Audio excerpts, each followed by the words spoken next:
comunal desarrollo que han tenido, hablan de socialismo de mercado. Claro, esto da Socialismo de mercado. de ¿Qué es mercado, eso? un círculo cuadrado, un cuadrado circular, es una cosa muy difícil de entender. A Es ver, más, a ver, explíquese. qué se puede decir de esto? Si uno ve ciertos parámetros de la China, por ejemplo, hay un partido que se llama comunista y tiene una ideología comunista. Por ejemplo, cosa que se la conoce muy poco, el actual presidente chino, Xi Jinping, es un doctor en marxismo. O sea, esta gente conoce marxismo, ha estudiado profundamente, son marxistas, los desarrollos ideológicos, culturales de China son marxistas, están nutridos en el materialismo histórico. Eh, y el Partido Comunista Chino no abandona las banderas del socialismo científico, lo que empezó a construirse en la Unión Soviética en 1917, lo que ha pasado en Cuba durante sus 60 años de construcción socialista. Hay un Partido Comunista que dirige muy férreamente, muy rígidamente, dirige los destinos del país, con planes a largo plazo, planes a mediano y largo plazo que a nosotros, occidentales, nos sorprenden. En China hay planes ya para el siglo XXII, por ejemplo. Acá en Guatemala eso es impensable. Un plan para dentro de 80 años, de acá no sabemos qué va a pasar dentro de un par de años con el próximo gobierno. Bueno, China tiene una planificación, una rígida planificación llevada adelante por el Partido Comunista. La economía china que ha crecido de una manera portentosa en estos últimos años, ha logrado en 20, 30 años lo que Gran Bretaña logró en 100 años con su revolución industrial y el saqueo para la acumulación originaria, como se le llama, el saqueo de América Latina y del África. China logró ese desarrollo en 20 años, 30 años, a un costo, bueno, que eso es lo que hay que empezar a problematizar. ¿Cuál fue el costo de todo esto? Pero vamos a una, usted me habla que logró ese desarrollo, pero sin embargo no abandonó los postulados socialistas. Exactamente. Podríamos decir, ahora, porque vamos a ver, yo abandono de alguna manera, yo abrazo de alguna manera la visión capitalista, porque usted escribía en el artículo una frase de, de este ideólogo chino, Deng Xiaoping. de Deng Xiaoping, y déjeme leérsela a los televidentes, donde decía así: valga una vez la cita de Deng Xiaoping, donde dice que la pobreza no es socialismo, se necesita inexorablemente una gran acumulación de riqueza para construir el socialismo. Si es así, pareciera imprescindible elevar la productividad para ello. ¿Será que sin látigo patronal no se puede lograr? Eso está en su artículo, Bueno, explíquelo. sí, sí, sí, y ahí están las preguntas. Esto lo dijo Marx 150 años atrás. Es posible lograr el socialismo científico, a partir de un gran desarrollo industrial, un gran desarrollo de bienes y servicios. Curiosamente, las primeras y las únicas revoluciones socialistas que se han dado en el mundo, Rusia en 1917, China en el 49, Cuba en el 59, Nicaragua en el 79, todas en el 9. Todas estas revoluciones se dieron, Vietnam, Corea del Norte, se han dado en países agrarios con poco desarrollo industrial, países más cercanos a sistemas feudales que a sistemas capitalistas desarrollados. Curioso. Pero en el desarrollo del materialismo dialéctico, el paso anterior al socialismo es el capitalismo moderno, no una sociedad semifeudal. Exactamente. Entonces ahí vemos que, por ejemplo, alguien dice, es que fracasó la Unión Soviética. No es que haya fracasado totalmente, sino que se saltaron etapas, ¿o no? Bueno, es que esa es la cuestión que se abre al estudiar la historia, ¿no es cierto? Marx y Engels, mediados, segunda mitad del siglo XIX, veían esto, la gran acumulación de riqueza que trae la industria moderna, la industria capitalista, y ellos hablaban básicamente de Inglaterra, el gran baluarte capitalista de aquel entonces, el Estados Unidos contemporáneo, era el sumum del desarrollo industrial capitalista. Esto hacía pensar en que a partir de ese gran desarrollo económico, una clase obrera, industrial, urbana, tomaría el poder y construiría una sociedad superadora del capitalismo. Lo curioso es que las primeras revoluciones socialistas no se dieron en los países industriales. Es más, pareciera que son los países más alejados hoy día de una revolución socialista. Europa Occidental, Estados Unidos, Canadá, Japón, donde la clase obrera, la gran masa trabajadora, tiene un buen nivel económico, un buen pasar, si uno lo compara con un trabajador de nuestros países tercermundistas, ¿no? un guatemalteco va a Estados Unidos a trabajar de lo que sea y tiene un ingreso mayor que el de un profesional acá en el tercer mundo. O sea, pareciera que los países industrialmente desarrollados están hoy día, son los más lejanos a una revolución socialista.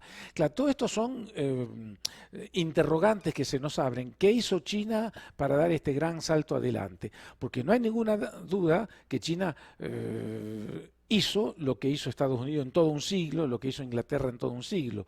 Desarrolló una masa de riqueza fabulosa, que es la que ahora permite al Partido Comunista, que dirige el Estado y lo dirige muy férreamente, le permite una serie de proyectos sociales donde esa riqueza vuelve a la población, se reparte equitativamente, proyectos de contenido social, salud, educación.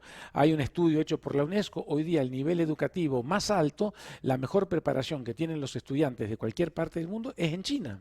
Ahora, fíjese que me llama la atención de que China tenía una gran brecha de desarrollo y la logró superar. Abrazó, como decía Deng Xiaoping, en alguna manera, que mira la realidad del país y dice aquella famosa frase que no importa de qué color es el gato siempre y cuando cace ratones. Bueno, entonces surge la pregunta, si China estaba en la pobreza y decide adoptar medidas de mercado del capitalista y eso la saca de la pobreza, eso quiere decir que el modelo socialista fracasa y que es necesario tener un híbrido de capitalismo, ¿cómo le llamó usted? Socialismo de mercado. Socialismo de mercado. Así lo llaman los chinos. Pero, ¿qué es lo que pasa? Porque también tenemos otro ejemplo, doctor, Vietnam. Vietnam es un país que fue golpeado por la guerra, destruido, de una sociedad acabada. Y vea usted ahora, es uno de los mayores exportadores de tecnología, maquilas, etcétera. Pero sin embargo, tenemos otros países como Corea del Norte que se niegan a esta apertura. Usted, como un analista, conocedor del tema político, ¿qué diría pues? Hay que, por ejemplo, ahora vemos por ejemplo, a una Venezuela, ¿va?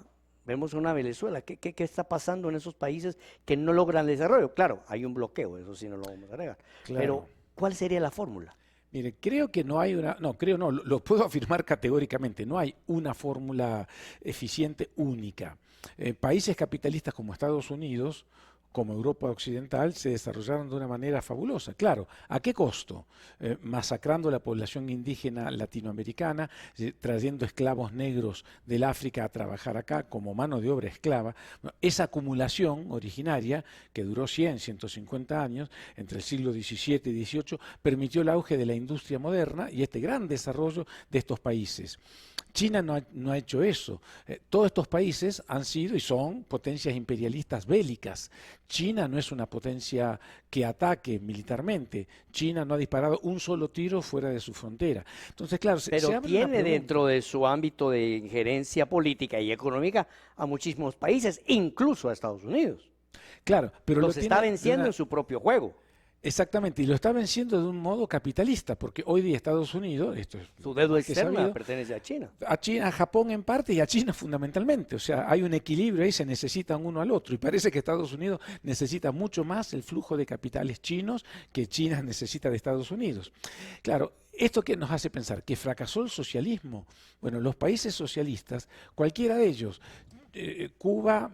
No sé si poner a Venezuela. Venezuela es un híbrido, ese sí es realmente un híbrido, pero Cuba, la Unión Soviética, China, ¿por qué se dice que fracasaron? Porque todos estos países tuvieron éxitos espectaculares en el desarrollo de sus poblaciones. Salud, educación, avance científico-técnico, se lograron cosas fabulosas que en otros países se miran a distancia. Por ejemplo, vamos a poner este ejemplo, Cuba, bloqueada como está, con un escaso desarrollo industrial que ha podido tener en estos años. Pese a todo eso, tiene índices socioeconómicos, y esto es una realidad indiscutible, son datos oficiales que da Naciones Unidas, tiene una realidad socioeconómica que no tiene ningún país latinoamericano.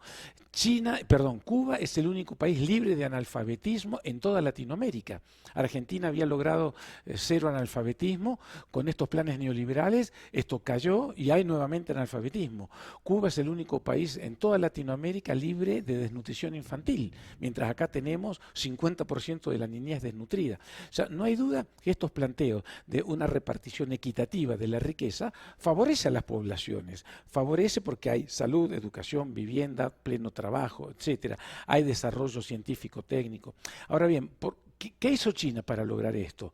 Es cierto que definitivamente apeló a mecanismos de mercado y a inversión de capitales occidentales. Y hay una gran cantidad de multimillonarios y una élite económica y un jet set, así como en cualquier país capitalista. O más aún. O más aún. Los 4 bancos más grandes del mundo en este momento son chinos. Son chinos, han desplazado a los bancos norteamericanos. Entonces vemos aquí, ustedes escriben su artículo acá donde dice, Mao Zedong escribió que es mejor ser pobres bajo el socialismo que ricos bajo el capitalismo, pero eso ya no se cumple.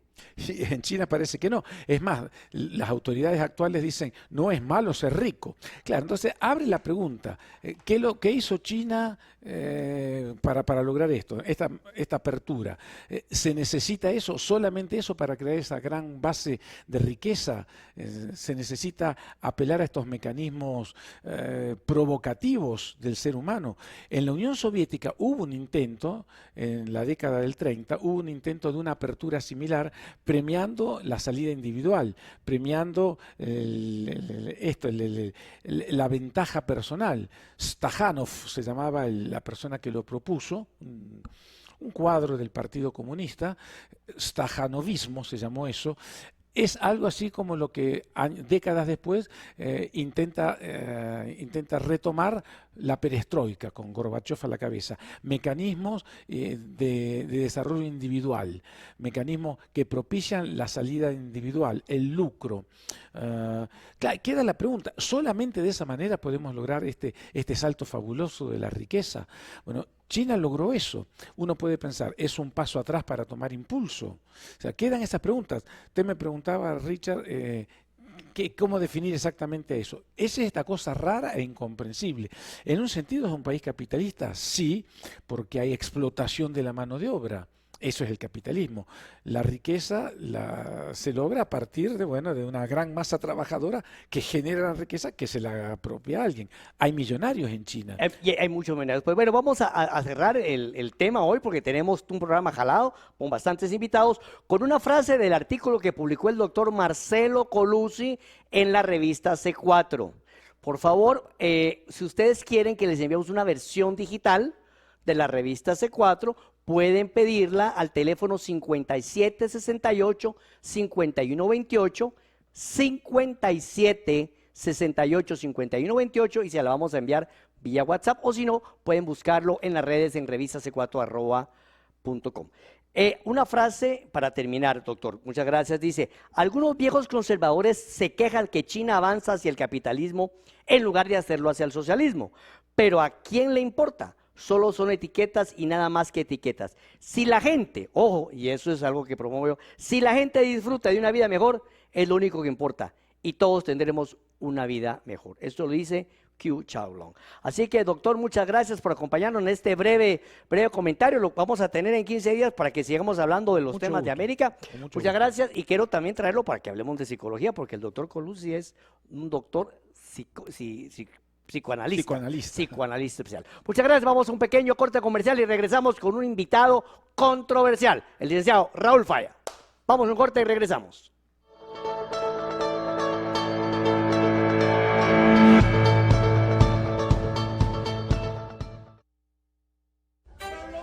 ¿Quieres estar informado con las noticias más importantes de Guatemala y el mundo? Descarga ya la aplicación de Guateplay y disfruta en directo de la Red Televisión. Queremos